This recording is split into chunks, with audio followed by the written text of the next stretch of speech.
আসসালামু আলাইকুম। আমি শামীমা আরা কর্মরত আছি মিডিডোবা মেডিকেল সার্ভিসেস লিমিটেড টাঙ্গাইল শাখায়। ঈদুল আজহা সমস্ত মুসলিম উম্মার জন্য একটি শ্রেষ্ঠ দিন, কোরবানির ঈদ। তো এই কোরবানি ঈদে সাধারণত আমরা বিভিন্ন ধরনের পশু কোরবানি দিয়ে থাকি। তার মধ্যে অন্যতম একটি হচ্ছে গরু।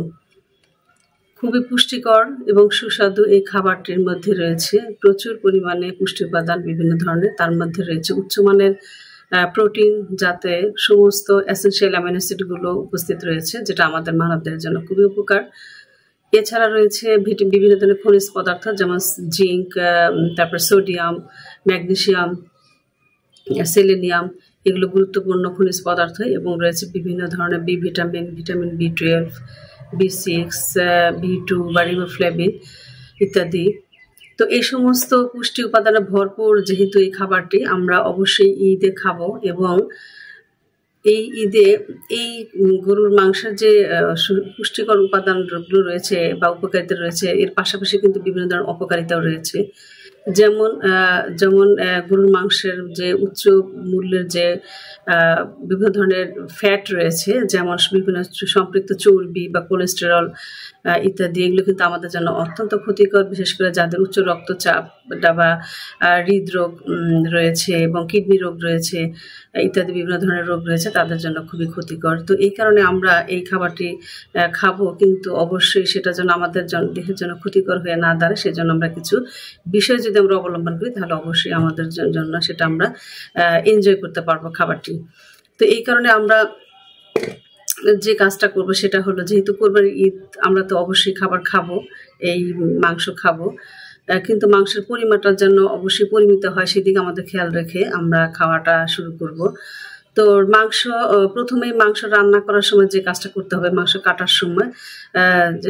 কাটার সময় চর্বিটা বাদ দিতে হবে, যেহেতু এটি সম্পৃক্ত চর্বি এবং খুবই ক্ষতিকর আমাদের দেহের জন্য। চর্বিটা যদি আমরা বাদ দিয়ে দিই, তাহলে অনেকটাই কোলেস্টেরল মুক্ত হয়ে গেল।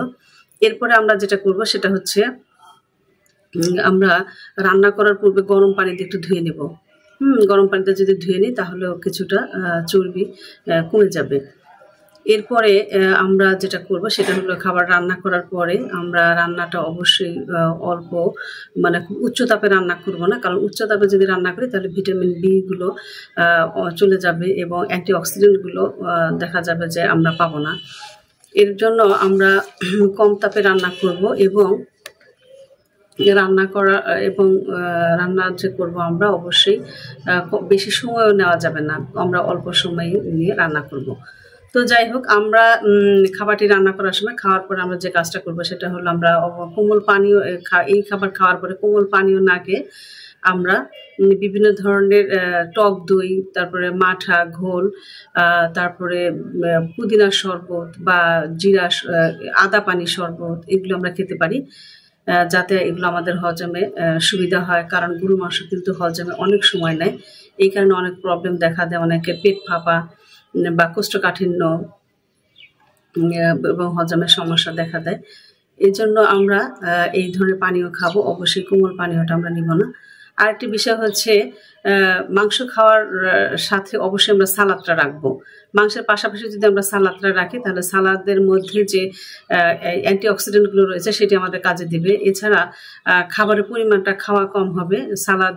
সালাদে আমরা যদি ইয়াগুলো রাখতে পারি, যেমন পুদিনা, ধনিয়া পাতা, কাঁচামরিচ এবং টমেটো, ক্যাপসিকাম, এগুলো যদি নেই আমরা সালাদে, তাহলে এটি আমাদের মাংসের যে ক্ষতিকর প্রভাবটা রয়েছে সেগুলো থেকে কিছুটা হলেও রক্ষা পাবো।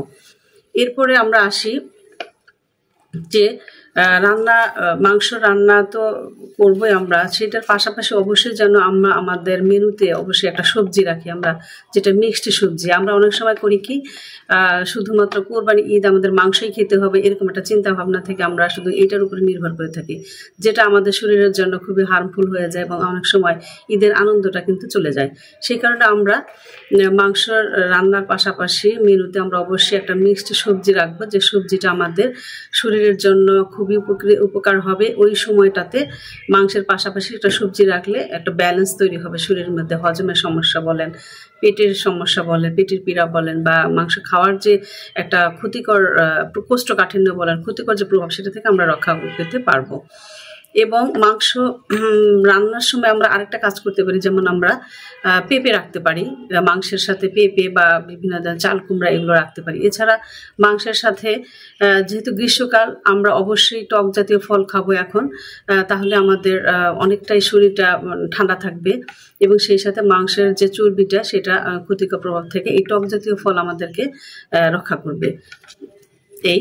তারপরে আমরা যেটা করব সেটা হচ্ছে মাংস অবশ্যই সাদা চর্বির পাশাপাশি যে হলুদ চর্বিটা রয়েছে সেই হলুদ চর্বির দিকে আমরা কিন্তু অনেক সময় মনোযোগ দিই না। অনেকে এটাকে একটা আকর্ষণীয় বা কিউরিসিটির মধ্যে থেকে আমরা কিন্তু অনেক সময় হলুদ চর্বিটাও কিন্তু খেয়ে ফেলি।